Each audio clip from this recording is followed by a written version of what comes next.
What is going on, everybody? Welcome back to College Football Talk with Peter Burnett. In this episode, I'm bringing you guys my kind of reaction to the College Football Playoff first rankings for 2025. But more so, I'm going to be going over the teams that as we head into the final month of the season have the best chance or the highest chance to potentially rise up into these rankings, getting into those College Football Playoff at-large positions mainly, and the teams that I think have the highest chance or are most at risk for falling out. Before I get into all of it, though, if you're going to enjoy this video, please feel free to leave a like, consider subscribing to the channel, and turn on those post notifications so you're always up to date whenever I upload. Kind of a couple of thoughts. Tennessee being in the rankings with 3 losses doesn't sit great with me, especially because they don't really have a marquee win. Outside of that, there's a lot of splitting hairs that I could get into here. I'm sure you guys have seen a lot of that so far. Why is Notre Dame 8 spots ahead of Miami? You could talk about strength of schedule. You could talk about eye test. You could talk about how they're playing right now. But Miami beat the Fighting Irish head-to-head. And to me, nothing's more valuable than the head-to-head. But again, that's kind of an aside. I'm not going to go too in-depth into what I thought they got right, what they got wrong. What I do want to go over, though, I might do more of that in the coming weeks. But in this episode, I want to go over, with 1 month left to play in the 2025 season, who I think are the teams that have the best shot to climb up into these rankings, and then also who I think are the teams that are most at risk to fall out. Starting things out, yes, this is an obvious team to talk about here. That's number 11, Texas. They're obviously the first team out, but the reason I think they have such a good chance, they could be the number 20 team, and it would mean they would have to win out, but their schedule sets up exactly how you would want it to be if you're on the outside looking in. When you're on the outside looking in, it's basically the committee saying you haven't done enough to prove yourselves yet, or you've lost some key games. Let's see if you can kind of rebound and win some key games instead. To me, those games at number 5 Georgia and at home against number 3 Texas A&M are massive. By this ranking, though, it does raise the question, can the Longhorns finish 9-3 and still get in? I think they would need the field to kind of stay like it is right now. They would need, I guess, one of the teams that's ahead of them right now to also lose and fall behind them. And it'd have to be probably one of those teams that's close to them, like a Texas Tech finishing with 2 losses or something along those, or BYU losing twice, Oregon losing again, or Notre Dame losing again. Any of those teams. Most likely, Texas wouldn't get in ahead of any teams except maybe an A&M because they'd have that head-to-head. But seeing that the committee put them at number 11 shows me, Joel Klatt talked about this on his show this week in his reactions, that the Longhorns are in a position where they could finish 9-3 and still get in. I think it even honestly doesn't matter all that much which of these games they win, either the Georgia game or the Texas A&M game, or looking at it from this view, which one they lose. I think Georgia losing in that one and then beating Texas A&M is both more likely because of just, being away versus at home and just kind of how I see those matchups playing out. But even if it's the reverse and they beat Georgia and lose to A&M, momentum wouldn't be on their side in that second scenario. But if they win out, it doesn't matter. And I think they've got a good shot to do that. Their back's against the wall for both Georgia and Texas A&M. They're well positioned to make the college football playoff regardless.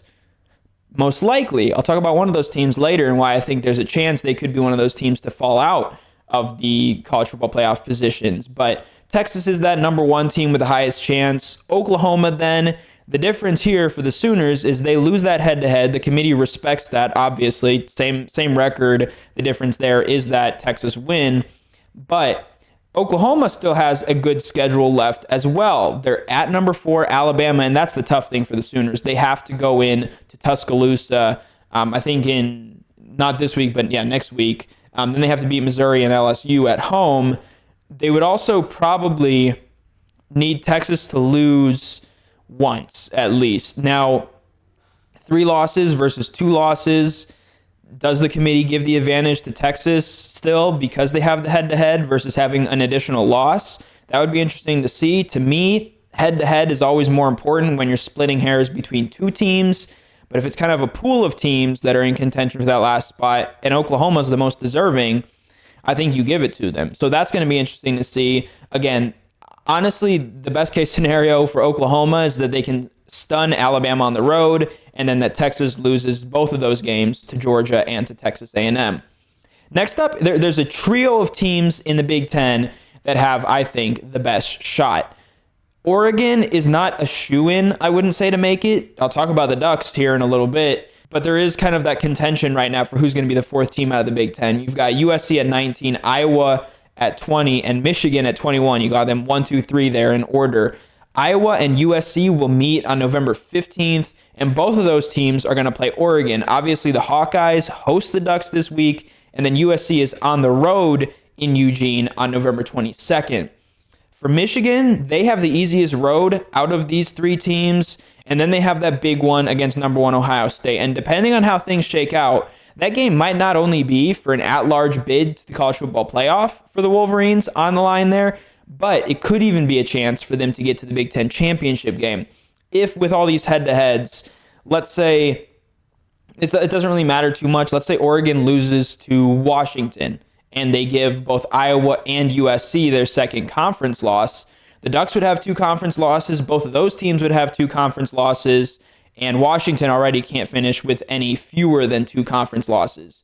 So in that scenario, where Oregon takes care of both USC and Iowa, giving them their second loss, then loses to Washington, and Michigan beats Ohio State, the Wolverines would be in the Big Ten championship. And I don't think that's a scenario that's too far outside the realm of possibility. Beating Ohio State there is probably the easy part. It's what the Wolverines have done in each of the last 4 matchups between those two teams. And then the other stuff, I think that's all fairly likely. I mean, Oregon probably is favored in both of those games against Iowa and USC. And a loss to Washington in Seattle is not something crazy to suggest. And speaking of those Huskies, if these other 3 teams lose and they beat Oregon on November 29th, the Huskies then have that shot to not only be that 4th team out of the Big Ten, but they could be kind of that 3rd team. And who knows after that, if all these teams finish with multiple losses, who gets in? I mean, in this situation, I think Washington gets in if it's a scenario where Oregon takes care of USC and Iowa, giving them their 3rd loss. But then if those teams split all the matchups, if Oregon and either Iowa or USC, because those 2 teams face off, obviously only at least one of them will finish with 3 losses. That much is guaranteed. There's a possibility for one of them to finish with 2 losses, but that would mean beating Oregon as well. So that's kind of the outlook for the Big Ten and which teams I think have the best chance to rise into the playoff spots. I think Michigan probably has the best chance, and we'll see if that means even getting into the Big Ten championship game as well. Now, going over the teams that I think are most likely to fall out. This doesn't mean that I'm projecting these teams to lose these games that I'm going to discuss, but it means that they're kind of in that position where if they do lose, they're probably out. Now, starting things out, of those teams that I think are not necessarily most likely to fall out of the college football playoff race, but those teams that are currently ranked in playoff positions that have the highest chance to potentially fall out. Starting that out, it's number 9, Oregon. The Ducks face number 20, Iowa on the road, Minnesota at home. Golden Gophers are pretty solid. USC at home, and then at Washington on the road.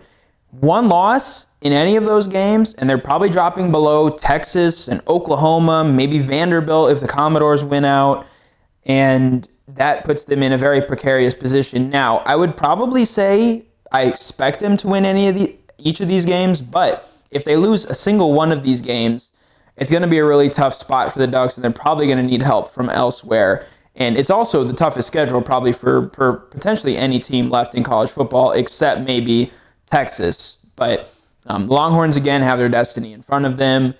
Next up, to me, it's the loser of the BYU-Texas Tech game. If it's either Texas Tech that loses or if it's BYU and they lose again. Now, the reason I kind of lay that out is because if BYU loses and then beats Cincinnati, wins their other games remaining, and gets back to the Big 12 championship and wins there, then the Cougars, they obviously would be in. But for Texas Tech, if the Red Raiders lose, they're probably out of the race. Now, there's a chance they could slide back in and get to the Big 12 championship game by finishing with 2 losses and winning a tiebreaker over a team like maybe a Utah who has 2 conference losses. And then if they won, obviously, they'd be in, but they don't have a chance at getting an at-large bid. So this game is important, and it's really big this week. I think there is a chance, though, if Texas Tech wins this meeting and BYU wins the next one, there's a chance they could get a pair of one-loss teams in the field, but I don't think they're getting a two-loss team in the field unless they win the conference, if that explanation makes sense. So the loser of this BYU-Texas Tech game, if they were to lose again, if BYU were to lose to Cincinnati, for example, and they finish with 2 losses, miss out on the Big 12 championship game, I don't think they get in. And because of that game against Cincinnati, I don't think for BYU it's even possible for them to lose this game and beat Cincinnati and not be in the Big 12 championship. Now, if BYU does that and they get there and lose again, what's the argument for them to make it there? There's a chance, but again, it's why I think whoever loses this game has a chance potentially to avenge this loss in a potential Big 12 championship game, but they'll be in a lot tougher of a position and they're going to be the most likely team to fall out. Now, finally, kind of an under-the-radar team that would be a surprise for sure that I think has a decent chance is number 5, Georgia. They likely win out, but if they lose to number 11, Texas, who has their backs against the wall and is fighting for the college football playoff lives, and then Georgia Tech, who obviously is kind of had their hive kicked down last week after losing to NC State and played them really tough last year, the Yellow Jackets did against the Bulldogs, then the Bulldogs are probably out. That would give them 3 losses. I don't think they have quite the same schedule, especially in terms of in terms of non-conference games like Texas has, that game against Ohio State to kind of fall back on. The Bulldogs, they've been surviving, and that's what great teams do. They find a way to win even when, they're down by 2 scores like they have been against Auburn and Ole Miss in the second half, or down by 3 late in the fourth to their rivals like they did against Florida. Great teams find ways to win, but that magic can just as quickly run out. So for Georgia, if it does and they lose both of these, I don't think they find a way to get in as a 3-loss team unless they get a lot of help elsewhere. Maybe, I guess, even if Texas loses then to Texas A&M, that's the thing. If Georgia loses to Texas, Texas has that head-to-head, and if they're both 3-loss teams, it's obviously advantage Texas.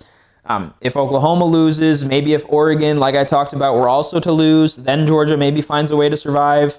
But I think Georgia, just because of their remaining schedule against teams that are kind of on the brink, playing for their college football playoff lives, the Bulldogs are one of those teams that I think has a decent chance to fall out.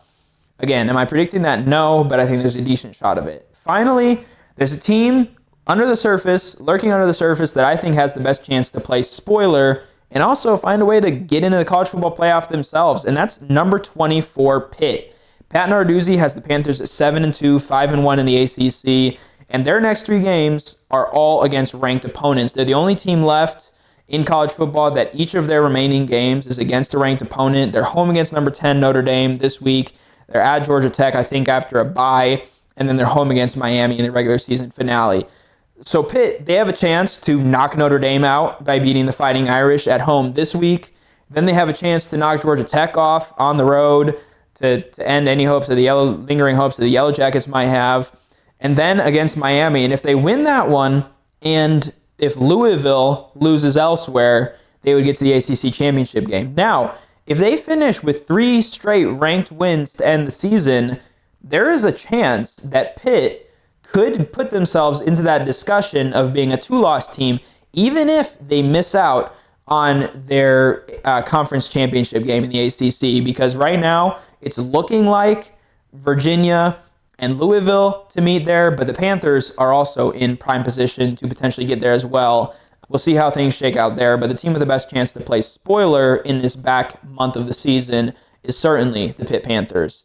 But let me know in the comments below what you thought of the committee's rankings. I thought they were overall pretty fair. A few questions here or there, but overall pretty good rankings and a lot now to look forward to in the final month now that we have this real benchmark. But if you've watched this point in the video, thank you so much for taking the time to watch College Football Talk. I'm your host, Peter Burtnett, signing out. Peace.